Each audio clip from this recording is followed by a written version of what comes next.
a journalist for about 8 years and a member of NABJ for just that long. And I want to introduce our panel, Aaron and Tiandra. So if we can start with Tiandra, introducing yourself.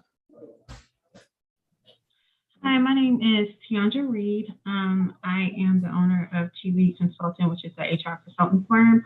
I also am a current member of CHS HR team. I have been in HR and operations for over 10 years, and I am happy to be here. Thank you. I'm so happy you are too. Aaron. Hello, everyone. My name is Aaron Muller. I'm a licensed clinical social worker. I've been in the field for over 10, 11 years. I own a private practice alongside my wife. I'm a school social worker, and I am the CEO of a nonprofit called Modified Wellness, where I provide mental health education to companies and organizations. And he has a really cool Instagram page called The Black Therapist, but that's not as impressive, I guess. But that's how I found him, because he has a very strong social media presence around mental health. And when I started having my own challenges, of course, we all go to social media, and I found some really good resources on his Instagram too. So that is that about our introductions. And we're here to talk about something that I think a lot of people don't realize is even something you should point out, but self-awareness. It became very apparent to me, I think probably at the height of the George Floyd protest, that I didn't realize just how much of a toll our jobs were taking on me and my friends.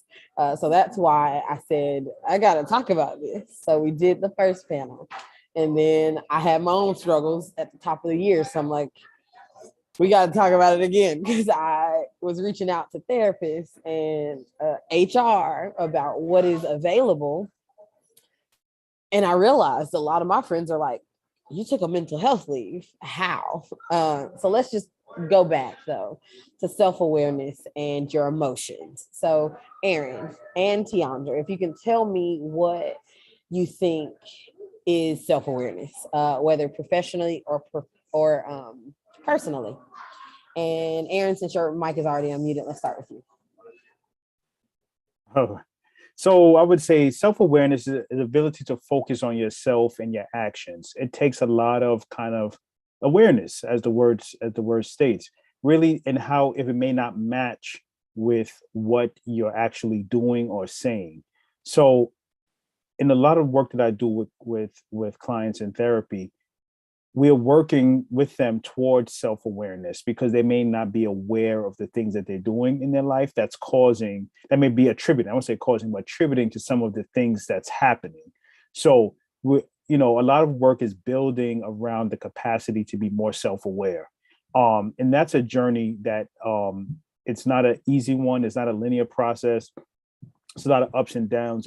And oftentimes we have to like sift through some of the immediate stuff that's going on right now, such as things, is going on in the world right now, before you could become more self-aware, because you really have to be focused. You have to have just really tunnel vision and really be, look into yourself. And that's not always a good thing for a lot of people, because it may unveil some things that you thought about yourself that may not be true. So true. Tiandra, can you tell me what you think, I guess, self-awareness is for you, professionally or personally? Okay. When I think about self-awareness, I think more so just being in tune with yourself. I think personally,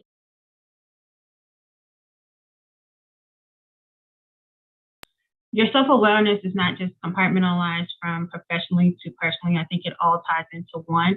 But when I think about self-awareness, I think about being in tune with your emotions, your feelings, your mind, body, and soul, because I think that all plays a part. If you're angry, figuring out why you're angry. And also self-awareness, just being able to honor where you are. I think a lot of times we have these emotions, or we have these feelings, or we act in a certain way, and we try to brush past them. But that's our body, that's our mind, that's our soul talking to us, telling us, hold on, take a step back, let's look and see what's really going on. So just being really in tune with just who you are, how you're moving. And also, I'm a firm believer of you attract what you are. So being aware of your surroundings, because your surroundings tell you a lot about yourself.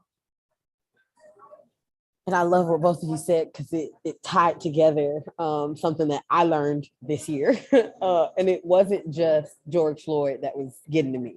It wasn't just my job that was getting to me. It was some unresolved trauma from a long time ago that I hadn't dealt with. And it was then coming out at work, but it wasn't just the environment I was in. Now, the environment I was in was triggering, but it was triggering some old stuff. And I think sometimes we do end up, everybody will take out their anger or their sadness outside of the place that caused the sadness in the first place. Because Aaron said it's outside of what's happening right now sometimes. It's everything. And I think I had to lean on my support system to help me make it make sense. Because I thought journalism was the problem. I got to get out of this newsroom and never go back to a newsroom ever again. But that wasn't the problem. I needed to take some time off and deal with everything else that I was dealing with. So that brings us to the next question about self-awareness and asking for help. So Tiandra, if you could talk about what that looks like from an HR perspective, and I guess then go into what is available, and we can talk about that. We'll talk through some of the things I did and what might be available too. Let's start with that. I do know a lot of times you'll hear from your company when you walk on the door, you leave your personal life there. I think anyone who is human realize that's not possible. So I do feel like a lot of companies, a lot of businesses put different programs out there to assist with some of the things that are going on at home that kind of flow into work. I am a personal believer. If your home's not right, you're not right, nothing else will be right, no matter how you try to hide it. A lot of companies have a lot of different resources. For one of the most popular ones is Fmla. It's between a 12 to 26 week, depending on why you have to be out. A lot of people think about Fmla and they think about you go out for pregnancy or for surgery. Actually, it's not just that. They do offer Fmla for leave. For illnesses, mental illnesses. One of the most common ones is stress. You can go out on Fmla for stress. And I don't know if a lot of people know that. With Fmla, it's unpaid unless you have short-term disability. However, it does protect your job while you're out. The only thing about Fmla, certain companies have to meet certain guidelines to be able to have Fmla. So also, if your company does not have Fmla, look into leave of absences. Every employer can generate their own leave of absence that will also be job protected. There's also things called intermittent leave. So if you have migraine, you can qualify for intermittent leave. So if one day you're not feeling good and you need to call out, and then the next day you need to call out, that protects your job as well. One of the biggest resources that we offer that a lot of people just do not have education on is Eap Service. Almost every company has it. And that's for, as far as me being in HR, I can assist to a certain amount, but I'm not certified in psychology. I'm not certified in mental health. So that's when the Eap services come in. They offer financial literacy. They have people that you can talk to if you're going through certain issues that are certified to talk to. Also, if you have insurance, call your insurance. I currently have Cigna. I can go and see a therapist 3 times for free, and it's covered under my health insurance. And it also includes whoever is on my policy. So if my husband wants to go see, he has 3 free visits as well. And then if we want to do marriage counseling, we have free visits as well. So the Eap service, I think, is a very beneficial tool that I feel that's not used and talked about enough in the HR world. They have so many resources, so many different providers that, can assist. So my takeaway is to make sure that people are talking to their HR department, because there are so many different resources out there to help and assist, guide you on whatever you have going on in your life. That's a perfect segue, because I wanted to then ask Aaron to share what I had him look up, but I wanted to say people don't realize that FMLA can be used for not just physical illness, because mental illness does manifest in physical symptoms. And in January, I was just under so much stress. I lost my grandmother, some other things happened. I was just feeling stressed, and stress led me to reach out to a hotline. The hotline led me to then say, or the stress led to the call to the sexual assault hotline. And then from that, I realized I needed to take leave, but I didn't know where to start. And that caused even more stress because I didn't know FMLA would count. I'm telling the hotline, how can I not go to work tomorrow? Because I can't go to work. Like, I'm sitting here in tears and I'm like, I can't go to. She's like, don't go. And that didn't resonate. It didn't click that there was a way for me not to go to work, but for my job to be protected. So I just still was stressed because she couldn't explain it all. So then eventually, through the course of that one day, it was a 24-hour period. I wasn't sleeping. I was stressed. I was crying. And it led to a brief psychosis. And that is what got me admitted to the hospital.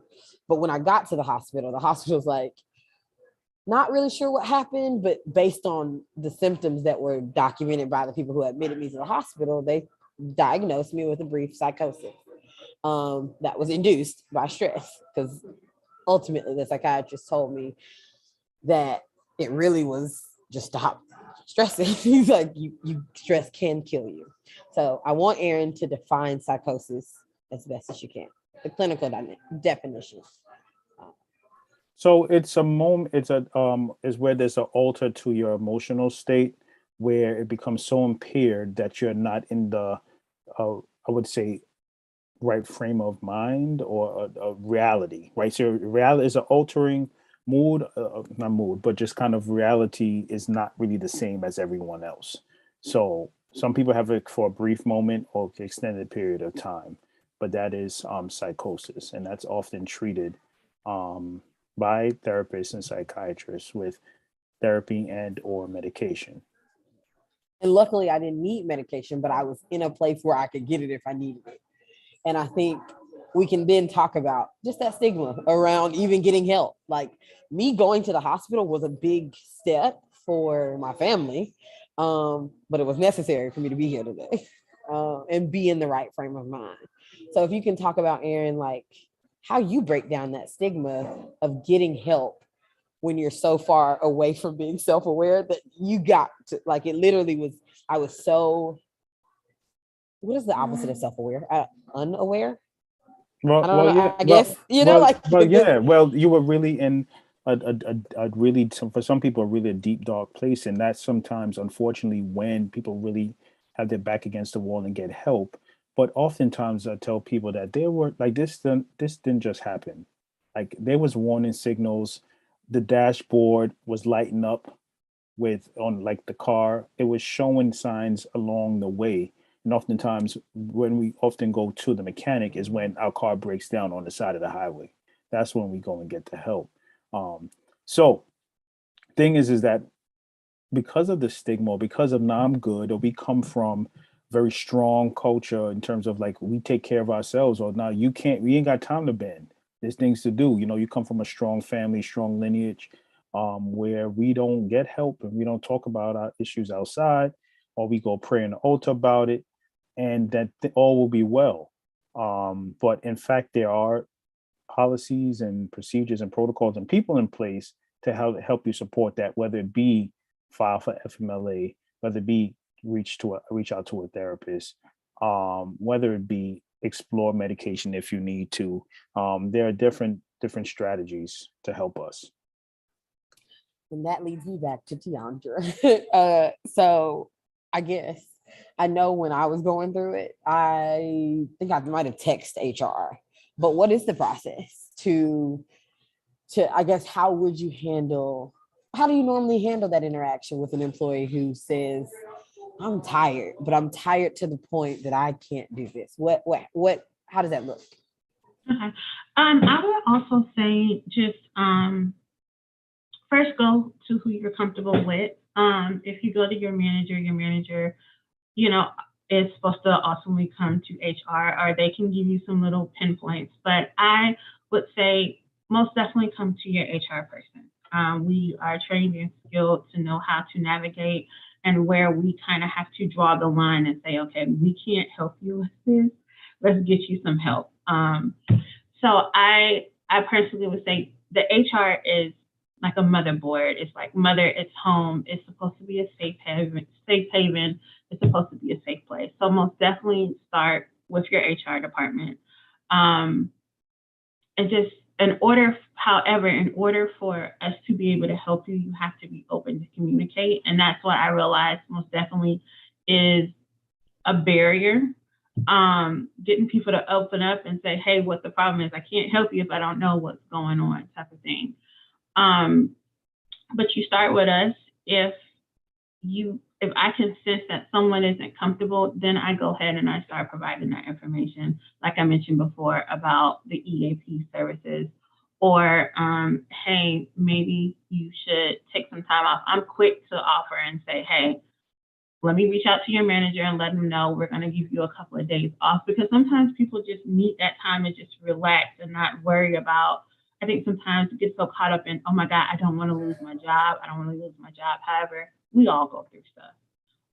We somebody all to advocate for taking time off, like it's trendy now to advocate for PTO, but it does help to have somebody in HR who says, hey, here, like here's your time off, Yes, and if you, I think out in California, they started like having those mental health days where it's included in the benefits package to have those days off. Like we've been through a lot. So I kind of just take a step back, most definitely listen. Everybody wants to be heard. So most definitely listen to what the problem is and then know how to navigate. It may be, hey, you just need a couple of days off, cool off, get yourself together. And then it might be like, hey, this might be a little bit more serious. When you come back, let's see how you regroup and then we can move forward. I didn't want to say, if you have questions, you can put them in the chat box. I have been a very open book about what happened, because it was normal. Like I reached out for help, and those days in the hospital were actually pretty great. Like I didn't have my phone. I did not have a responsibility to think about. All I had to do was focus on myself. So if you have any questions about that experience, about, I don't know, an interaction you're having in your newsroom right now about taking time off. I know in newsrooms, it is sometimes very hard. It feels like you have to work every day of your shift because we're a 24-hour business. But I want you to be open with asking questions if you're struggling with taking time off, because I can help you navigate, because I started to have to take time off.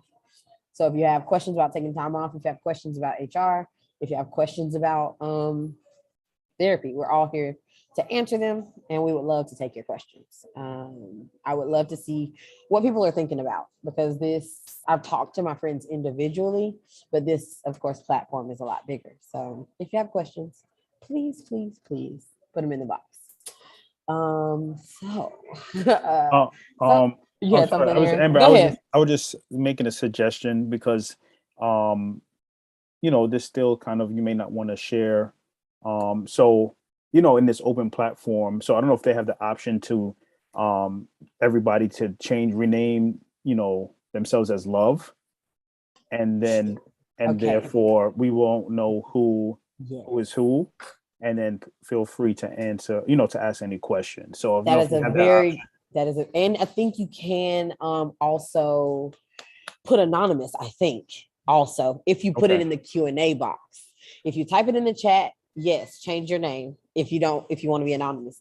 But I'm 97% certain you can put questions in and hit anonymous. But that was a good point, because this is a very sensitive topic. Right. It's very, and if you want to DM me, I will never tell anyone. Right.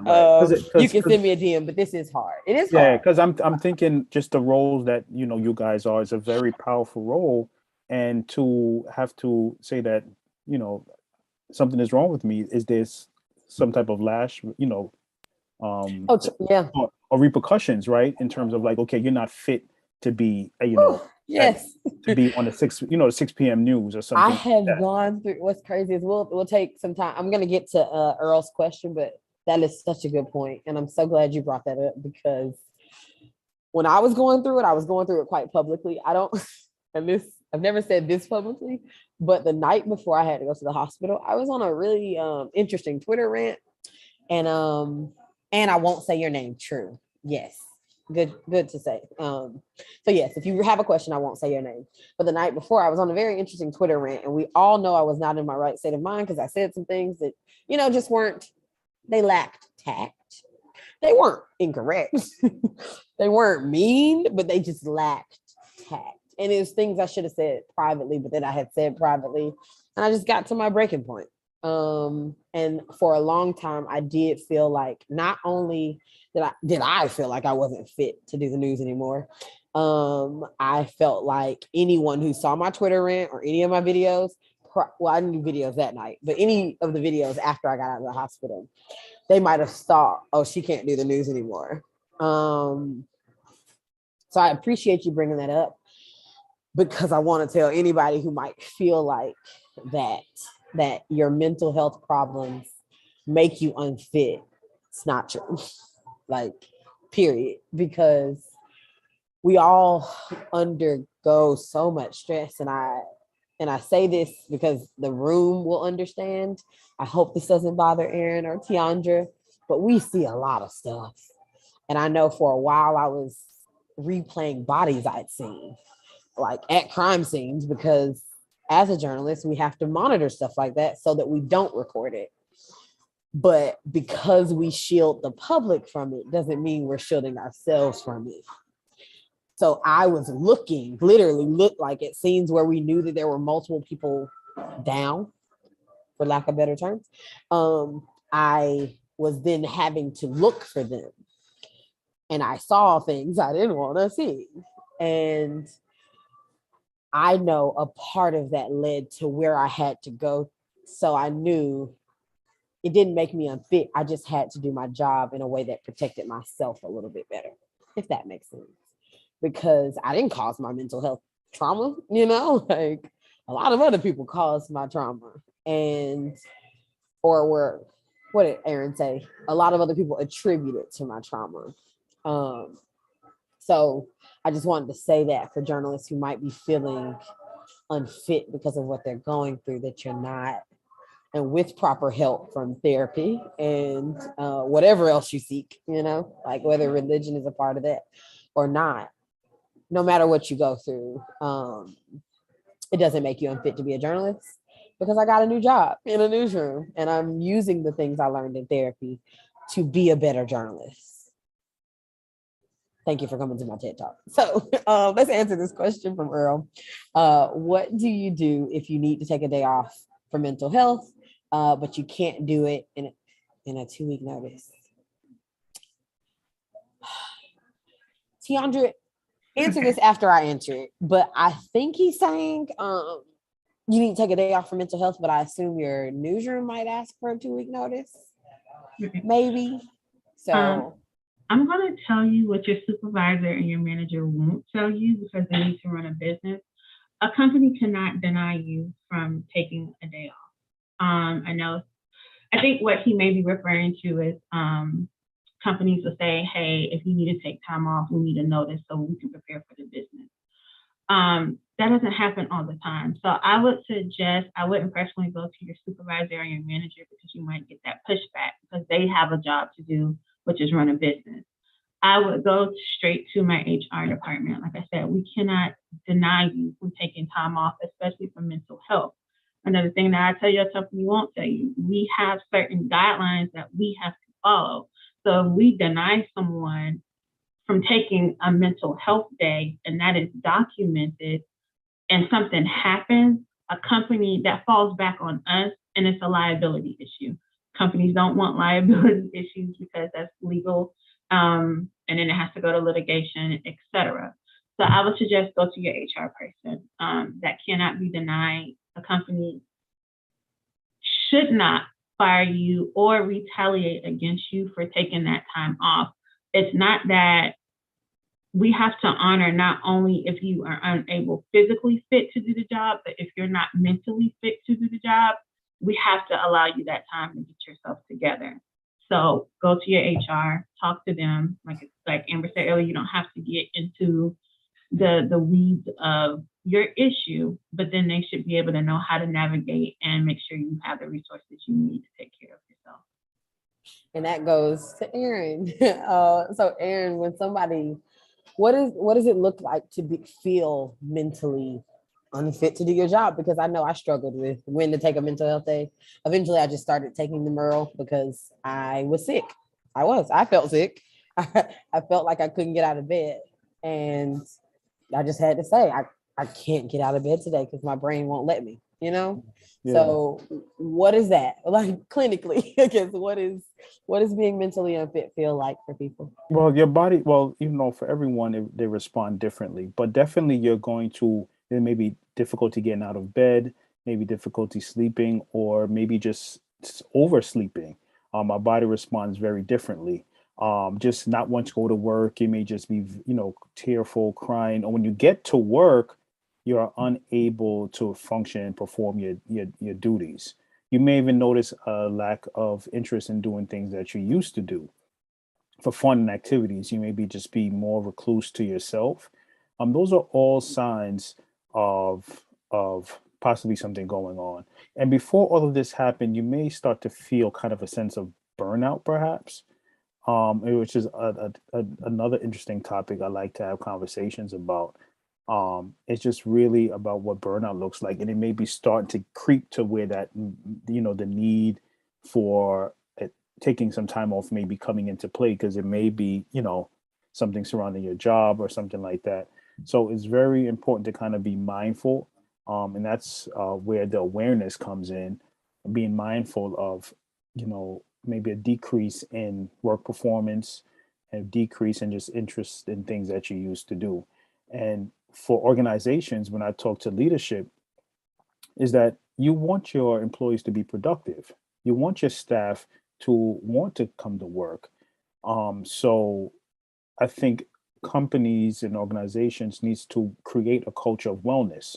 And that's kind of, conversations I have, creating a culture of wellness, because we know with more self-aware people, they are more productive and more creative. The research shows that. So a company that pours into their employees' wellness and encourage taking time off when you need it, encourage having maybe a mindfulness room or yoga room in the office, or just creating a culture of like encouraging EAP. I think they need to know how much more money they can make, because now you have staff coming into work. You don't have a high turnover rate. You don't have staff calling out. So it's ultimately going to benefit them. But we have to, and that's part of the stigma too, with companies, because they have their own idea of what mental illness look like. So they don't kind of create this false thing that everybody's okay, and it's really not the case. That is so true. All of it. Like all of it. I had 2 points about mental health days. I know I just started to use my vacation as mental health days, which works. I will say it got me through the pandemic. It got me through those protests, because I then just took a couple of days every month, or like a day here, a day here, a day, like I started, but then I didn't have vacation. Like I no longer, the only time I was off was because I was at burnout point. And that's when I realized that I had to start doing things differently to not need mental health days, like as much as I needed them, like, because I had hit burnout. And what you said, Aaron, about burnout was so true. It's like not loving the things you love anymore. And like, I realized I didn't love my job anymore because it felt like a job again. It just felt like I was doing a thing. And I didn't lean into one weird thing that I love a lot, Christian hip hop. I was like not leaning into the things that made me happy and made me feel full. So I was burnt out because I didn't have anything else filling me up. And I just had to start not just therapy, but working out. Beets are very good for you and your circulation. Like little things, melatonin, if I needed help sleeping, like things that are here to support you, that will help you stay healthier and happier.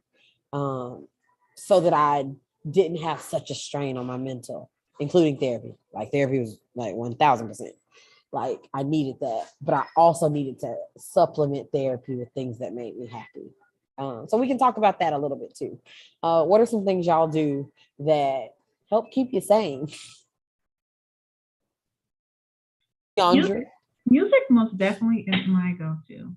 I have a oldies but goodies playlist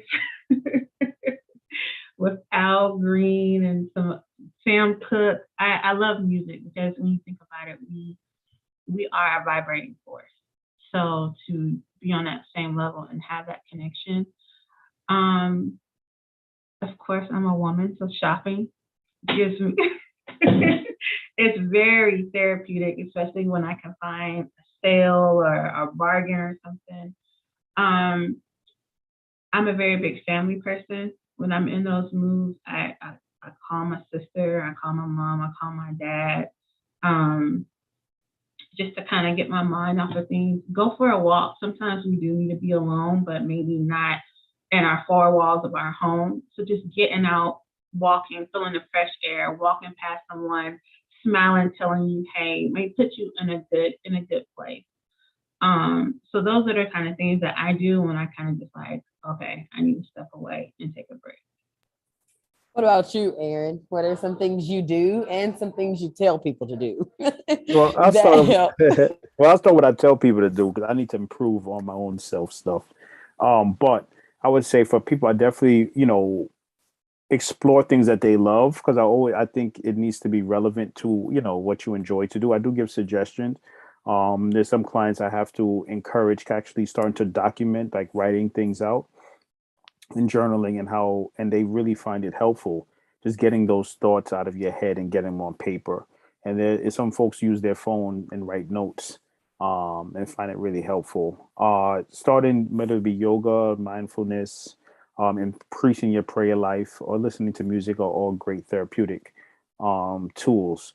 It's really about being intentional. I think that's the biggest part about this journey is being intentional about doing things for yourself and not feeling guilty about it because that's the biggest part. Like I shouldn't be doing this for me. I have all these things to do, but definitely taking the time to do that. So for me, because of the busy life that I have, spending time with family, it's like one of the biggest ones. And with the pandemic now doing sessions at home, in between, I can't just run upstairs to, the kids and my wife and, check in and things like that. So that is what's really, really helpful. And then in the summertime, when I'm not in school, then I have the whole summer off when I could just really be intentional and have 2 solid months of spending time with family. So I travel and things like that. So in between, I find moments and nuggets of doing things for myself. Yeah. Now I will remind you, Aaron, you got to. You got to. We all got to get better though, because I will realize like if I'm having a bad week, I'm like, did I work out? Oh, I didn't work out. Like clearly my mood is real bad today. Like I need to get some of this aggression or this sadness out. So today I ran like a mile before I did the actual workout, and I was like, that was what I needed. Like I needed to sweat out what my worries. I don't know. Like running is just something that makes me really happy because honestly, I think it makes me really present because I got to think about my breaths. Like I legit have to be very intentional or like I'll get rib pain. And it's like I feel myself having to do that. And it just does something to my soul. Right. And the physical activity is actually pumping dopamine into your body. So that's causing the happy feelings. And it really does. And I do like 5Ks because I like gifts. And like at the end, they give you a medal, like stuff like that. Just give me an incentive for doing this. So yeah, I had to get intentional too. And what you said about journaling, like I had to journal a lot during therapy because I was just so angry. Like after George Floyd died, and I realized it brought up a lot of other anger. So I'd love if people who are still here would share some of the things they do, because in the chat, if you feel comfortable, because I think just mind sharing those things, it reminds you, like when Tiandra said, go outside and walk, and I'm like, I might do that today because I need some sun. I haven't been out. I might go to the pool. Like I might do something different than what I normally do, because we got to take care of ourselves. And I guess this leads into my favorite part of this panel that I wanted to do, is just encourage each other. And you can do that by saying anything, really. I don't know if y'all have any thoughts on just our Black existence and how we can stay encouraged, because I know y'all don't necessarily have to watch the news, but if you could offer some encouragement to people who have to watch every bad thing that happens in our world, and just how you would imagine we could stay encouraged, just either of you. Well, I'll definitely start, with because I see a lot of folks in law enforcement as well, and your body responds, and there's that same your body keeps score is real. So having to absorb all of this, I say, is not really normal. And I like the word normal, but it's not like to absorb all of these things is not, and to see it day after day, your body's going to respond to it. So just as myself as a therapist, it's important that I take care of myself for my client, one for myself, my family, and my clients, so I could show up as my best self. I want to say, in your field, you also, it's imperative that your health and your mental health is paramount. So that means that you're intentional about doing something. It may not be a whole litany of things, but I think the first step is having it become a part of your life. Like, I have to do this. I have to do one thing to take care of myself. So everybody talk about gems and nuggets. I hope what you can leave with today is, what am I going to do differently today for myself? So, and that's one thing, and commit yourself from today on for the rest of the month, because it's day by day, that I'm going to actually do this one thing, whether it be I'm actually going to start journaling, or I'm going to actually go and sign up for that gym membership. But it's imperative that you take care of yourself first, because they're going to be all right regardless. You only have one you. So definitely find one thing that you can do for yourself. Tiandra. I know one thing that I've had to learn for myself is, because I'm a very independent person, and I am very, I have to be on track, I have to do this, I have to do that, and I have to do it right. One thing that I've really had to tell myself is, take it easy. Like, it's okay that you don't have it all together. It's okay if certain feelings come up. I know, like you mentioned earlier, that you deal with a lot. I couldn't imagine having to probably go through some of the things that journalists go through, or paramedics go through, police officers, 911 dispatchers. I commend you all. But I will also say, just take it easy. And when I say take it easy, honor yourself.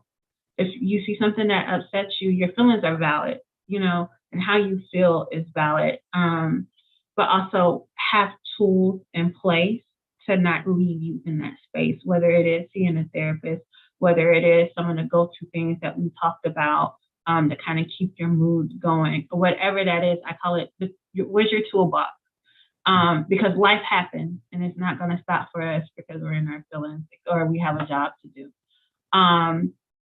But that is like the most thing I could just give, is just take it easy and be easy on yourself. We're all still trying to figure this thing out called life. We take it one day by a time. Just, if you can, just try to have fun with it, see the good in it, but also honor who you are, where you are in your life, because it can get better or worse. It just all depends on you. So you have to make sure that you also take care of yourself. And that reminded me of something you said earlier about calling your friends and family. I know me, I can only speak for me, but I also know some of my fellow journalists will forget to call our friends and family because we don't want to unintentionally dump all the sadness we've ingested over the day. So I just stopped calling because they say, how was your day? And I wanted to say, oh my God, X amount of people died. It just was word vomit. So I didn't want to do that. So I stopped calling. So people assumed I was fine. But I was then starting to harbor every bad story without telling somebody. And this is before I went to therapy, before I got a therapist. So I didn't have anybody I could tell about my day because I felt like I was going to then traumatize them. But just today, I realized that is wrong because I was talking to a friend and she was venting. And then I was like, I've been crying all morning. And she's like, whoa, let's talk about this. So I would say, remember that you got good people around you. And if you don't got good people, you can call me. I will listen. There are so many of my journalist friends who I've said, hey, call me because I got a lot to talk, but I think for us, we need a lot of people because we deal with a lot of stuff. So it'll help you balance it if you talk to lots of people who care about you or just people who understand what you're going through. Because a lot of us will battle silently and then blow up. And it's like, you could have just told 10 people something, you could have just talked to somebody. So yeah. And I don't want to move past this without reminding people, one, that you can comment your questions. We got about 15 minutes. And two, remind people that NABJ is a resource. And I typed this earlier that not only is NABJ full of people who look like you, but people who struggle just like you. Like when I tell you I've picked up and talked to so many random journalists and I'm like, crap, you go through the exact same thing I go through. And it was like identical. And it was like, it just felt like a weight was lifted because I was like, I'm not alone. I'm really not alone. Like everybody is going through this. Even after I went to the hospital, I called a friend in Chicago and we were going through parallel experiences. And had I just picked up my phone, called my friend, I might have felt 10 times better. In the midst of my turmoil, I could have put some of the weight down. So if you don't have people, NABJ is a resource. These panelists, resources. Because honestly, NABJ will make this job feel like it's worth it because you just won't feel so alone. And of course, we know we a lot of us walk into predominantly white environments, and you sometimes then have an added level of feeling alone because not only do journalists feel like, man, nobody understands us, but now I'm the only Black journalist in the room and nobody can understand me. So I would just say, if you are here and you're not a member of NABJ because you can't afford it, reach out because they got resources for that too. Reach out to me because in a couple months I might be able to help you with that too. Like, don't let anything keep you from resources. Don't ever let money, not gonna tear up, but don't let money keep you from getting the help you need, because I always said, oh my God, I can't afford therapy. But to be so totally transparent, not going to therapy led to me having a $1,600 hospital bill. And had I just gone to therapy, gone to, I think somebody said the Headspace app. I don't know if the Headspace app is paid for app or not, but like Headspace, what's that other app, Aaron, where you can get therapy or find a therapist? So there's BetterHelp, there's Headspace, and Headspace is definitely like guided imagery and things like that. But I'm glad you touched on the topic of being able to afford therapy, because a lot of people don't know that through the EAP that you may get 6 free sessions, 3 free sessions, depending on the company.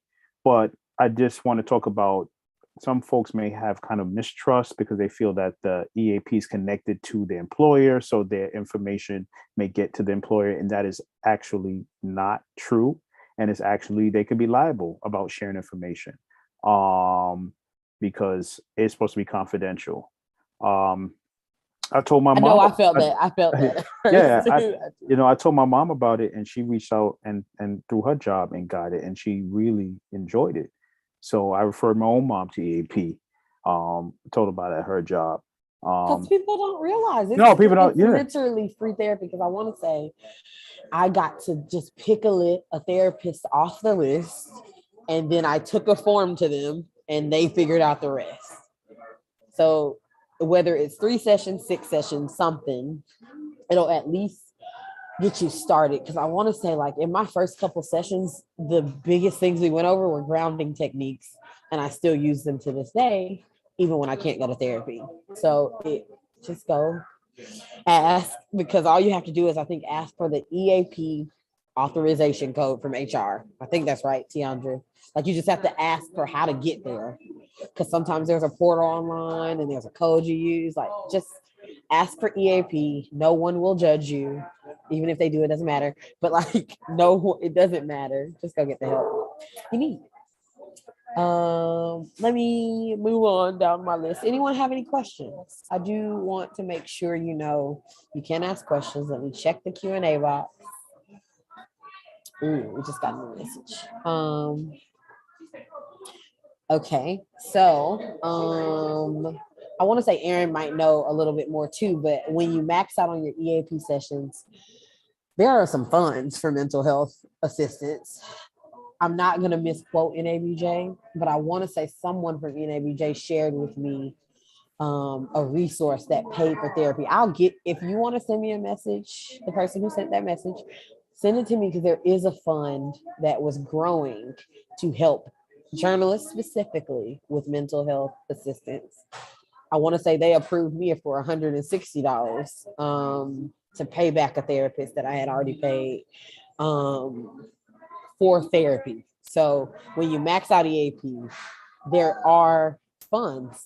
And Aaron, do you know of any other resources?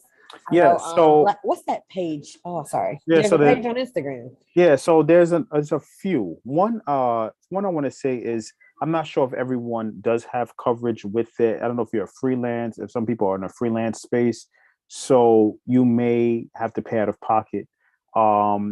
If you let your therapist know that, listen, I really want to work with you, but I'm paying I have to do self-pay because I don't have health coverage. Do you offer something called sliding scale? And sliding scale be based off of your income. So you may not have to pay upwards of $200-300. They may bring it a little bit down. So some therapists provide sliding scale. So definitely a lot of people don't know about that. So if you want to use that language of sliding scale, because I don't have health coverage, you can certainly ask the therapist that. Then there are organizations that are providing free therapy services, such as Black Men Heal, and that's Black Men Heal. And then Taraji P. Henson, the actress, has the Boris L. Henson Foundation, and she's also providing free therapy as well. And I know those two, could they particularly in Blacks, for us. So you could actually reach out to those organizations as well. All right, I was typing all those because those are really good, and I'm gonna find a way to get that to NABJ too. Like I might write them an article so that they can publish it somewhere. Because BetterHelp does have an app that I want to say it was a couple dollars a week to either to text the therapist, or like they had different programs or something like that to pay the therapist in different ways, and you just had different access to the therapist. So that was really cool.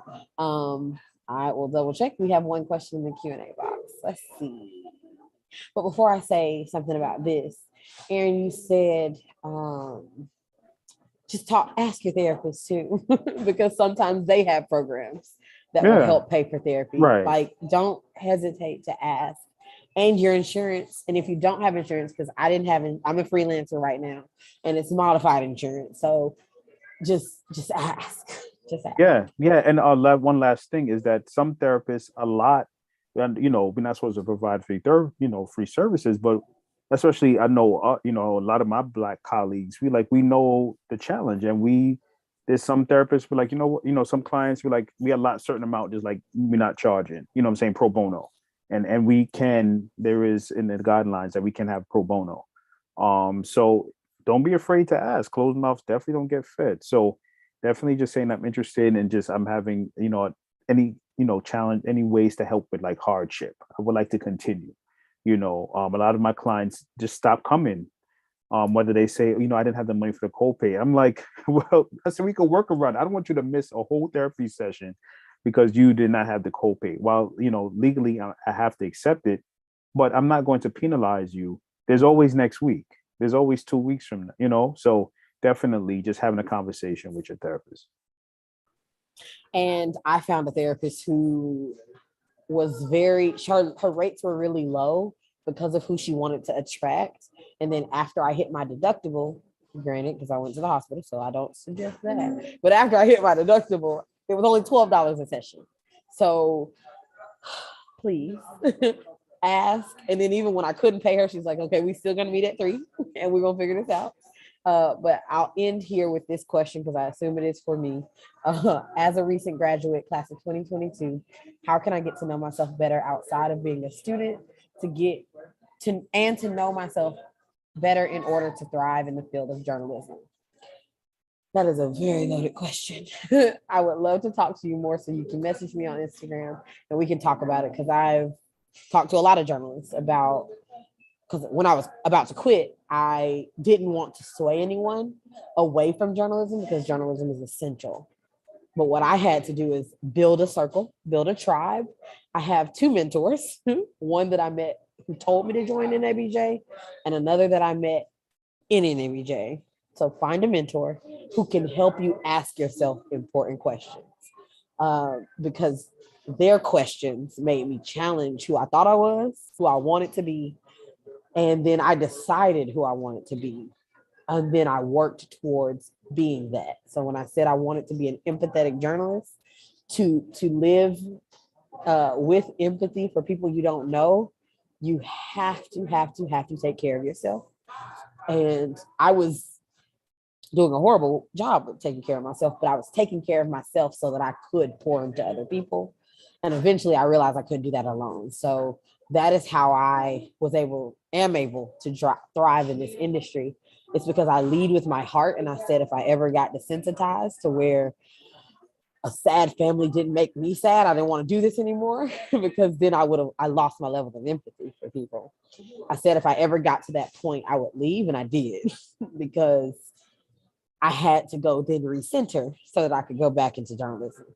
And that's why I'm able to work at CNN now. So and I want to eventually continue to grow in this industry, but I have to remember that I have to take care of myself, and never stop learning about myself.